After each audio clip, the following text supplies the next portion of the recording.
ഒരാളെ നമുക്ക് പൂർണ്ണമായി മനസ്സിലാക്കിയെന്ന് പറയാൻ പറ്റുമോ? ഇല്ല.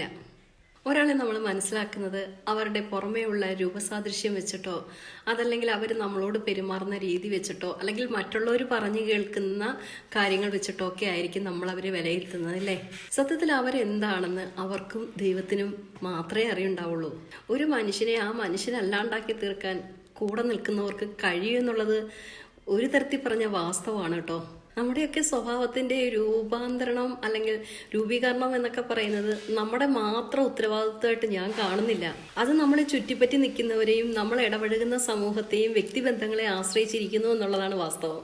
ഞാൻ ഉദാഹരണം പറഞ്ഞാൽ ഞാനായിരുന്ന ഒരു കാലം ഉണ്ടായിരുന്നു. ആ ഞാനിൽ നിന്ന് ഞാൻ അല്ലാണ്ടായി തീർന്നൊരു കാലം ഉണ്ടായിരുന്നു. ഇപ്പൊ ഞാൻ ഏത് കാലത്തിലാണെന്ന് ചോദിച്ചാൽ എനിക്കും അറിയാത്തൊരു കാലമാണ്. എന്ന് ഞാൻ പറയണമെന്ന് ചിലപ്പോഴൊക്കെ ചിന്തിക്കും, പക്ഷെ വേണ്ടാന്ന് വെക്കും. കേട്ടോണ്ടിരിക്കുന്ന നിങ്ങൾക്കൊന്നും മനസ്സിലായി കാണില്ല എന്ന് എനിക്കറിയാം. സത്യത്തില് നമ്മൾ നമ്മളായി ജീവിക്കുമ്പോഴാണ് നമ്മളുടെ സന്തോഷം നമ്മളുടെ ഉള്ളിൽ നിറയുന്നത്. നമ്മൾ മറ്റുള്ളവർക്ക് വേണ്ടി എന്ന് മാറുന്നു അന്ന് മുതൽ നമ്മളല്ലാണ്ടായി തീരും. ചില തിരിച്ചറിവുകളൊക്കെ മനുഷ്യർക്കുണ്ടാകുന്നത് കുറെ വൈകിയായിരിക്കും. ആ തിരിച്ചറിവ് വരുമ്പോഴേക്കും കാലം ഒരുപാട് മുന്നിൽ പോയിക്കൊണ്ടാവും. അപ്പോഴും നിങ്ങൾക്ക് നിങ്ങളെ നഷ്ടപ്പെടാതെ തിരിച്ചു പിടിക്കാൻ എന്തെങ്കിലും ബാക്കിയുണ്ടെങ്കിൽ തിരിച്ചു പിടിച്ചോളണം.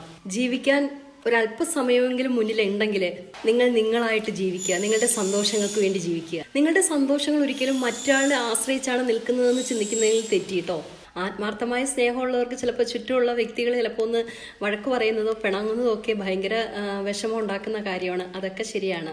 അവർ നമുക്ക് വേണ്ടി അവരുടെ സന്തോഷങ്ങൾ നഷ്ടപ്പെടുത്തുന്നുണ്ടോ എന്നും കൂടി നമ്മൾ അപ്പോൾ ആലോചിക്കണം.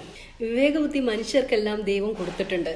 അതിലെ നല്ലതും തീയതും വേർതിരിച്ചറിഞ്ഞ് നല്ല രീതിയിൽ നന്മയ്ക്ക് വേണ്ടി നമ്മുടെ സന്തോഷങ്ങളെ മറ്റൊരാൾക്ക് മുന്നിൽ അടിയറവ് പറയാതെ, എന്നാൽ മറ്റുള്ളവരുടെ സന്തോഷങ്ങളെ കണ്ടില്ലെന്ന് നടിക്കാതെ കഴിയുന്നിടത്തോളം സന്തോഷത്തോടെയും സമാധാനത്തോടെയും ജീവിക്കുക. ആരും നമ്മുടെ സന്തോഷം കൊണ്ടുതരികയോ ആരും നമ്മുടെ സമാധാനം നമുക്ക് കൊണ്ടുതരികയോ ചെയ്യില്ല. എല്ലാം നമ്മൾ തന്നെ ഉണ്ടാക്കിയെടുക്കേണ്ടതാണ്.